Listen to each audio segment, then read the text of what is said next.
भाई आरसीबी वालों ने जैसी टीम बनाई है उससे एक बात क्लियर है कि ई साला भी कप रहने दे। नमस्कार, मैं हूं रौनक, रणतंत्र देख रहे हैं आप। और आईपीएल कौन सी टीम जीतेगी? अरे भाई साहब, आरसीबी ने कैसा टीम बनाया भाई। देखो फिर से यार, ये लोग कभी नहीं सुधरेंगे भाई, कभी अच्छी टीम बनाते ही नहीं भाई। ये वीडियो लास्ट तक देखना भाई, कैसे कैसे प्लेयर लिए हैं। हालांकि प्लेयर अच्छे लिए हैं, लेकिन फिर भी भाई लेना चाहिए था यार। फाफ डुप्लेसी को छोड़ दिए, मैक्सवेल को। कुछ खिलाड़ी ऐसे भी थे जो बेहतरीन थे, भाई। लेकिन भैया मुझे डॉक्टर की हैंडराइटिंग तो समझ में आ जाएगी, लेकिन ये कभी समझ में नहीं आएगा कि वो खिलाड़ी बिके क्यों नहीं। खैर, मेरे बोलने से क्या होता है, जब मेरी टीम होगी तो मैं खिलाड़ी खरीदेगा। अभी तो मेरे पास पॉपिंस खरीदने के भी पैसे नहीं है। आपके हिसाब से कल यानी ऑक्शन के दूसरे दिन सबसे बेहतरीन खरीदारी किस टीम ने करी है? कमेंट करके बताइएगा। फिलहाल मैं आपको बता देता हूं कल यानी दूसरे दिन क्या रही ऑक्शन की सबसे बड़ी हाईलाइट। नंबर 1, परसों की तरह कल भी आरसीबी वालों ने अपने फैंस से भर भर के गालियां खाई। अब मुझे समझ में आ गया कि आरसीबी के फैंस चेन्नई, मुंबई और कोलकाता से परेशान नहीं रहते, अपनी ही टीम की मैनेजमेंट से परेशान रहते।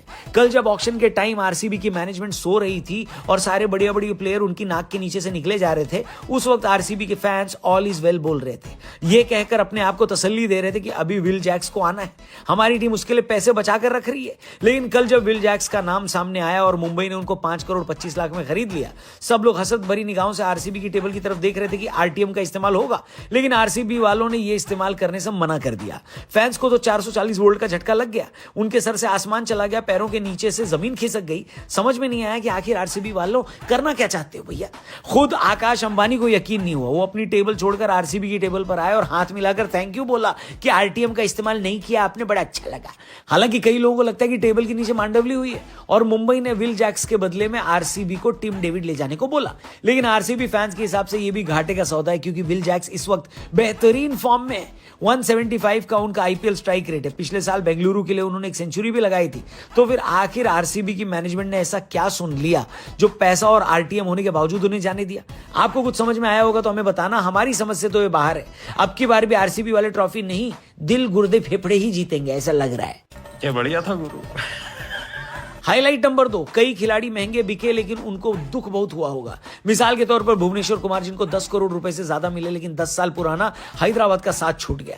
इस बीच भुवनेश्वर कुमार हैदराबाद के हाईएस्ट विकेट टेकर बन गए हैं। 2 बार पर्पल कैप भी जीती है। लेकिन अब भुवनेश्वर कुमार वहीं से खेलेंगे जहां से उनकी शुरुआत हुई थी, यानी बेंगलुरु।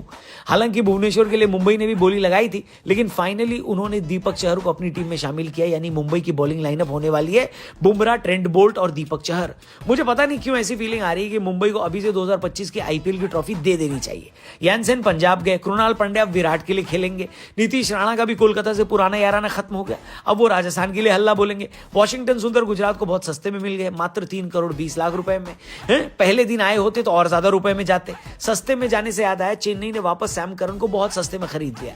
लेकिन इस पूरे ऑक्शन में 2 टीमों ने कोई कप्तानी ऑप्शन नहीं चुना है। आरसीबी के पास तो मौका था, लेकिन उन्होंने फिर भी किसी को नहीं पिक किया। इसका मतलब है कि कोहली इस टीम के कप्तान हो सकते हैं।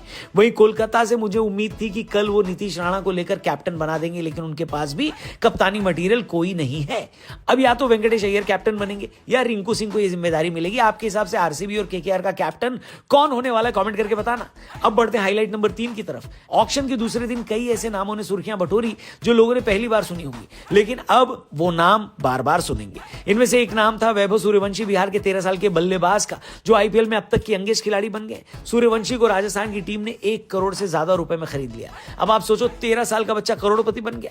और यहां पर कुछ लोग 40,000 रुपए में बॉस के लिए पीपीटी बनाते हैं। बताइए।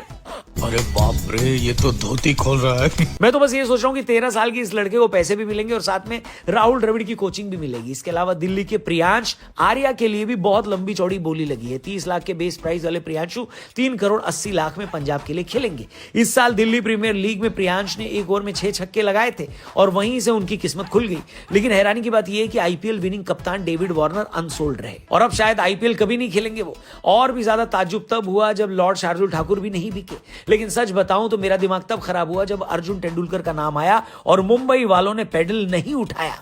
मेरा तो भरोसा ही उठ गया था भाई साहब दुनिया से कि अब यहां पर नेपोटिज्म भी नहीं चल रहा है। बताइए क्या बात कर रहे हैं? लेकिन स्क्वाड के प्लेयर पूरे करने के लिए एक बार फिर अर्जुन का नाम सामने आया और अब की बार 30 लाख में उनको खरीद लिया गया। अब नेपोटिज्म पर मेरा भरोसा एक बार फिर से कायम है।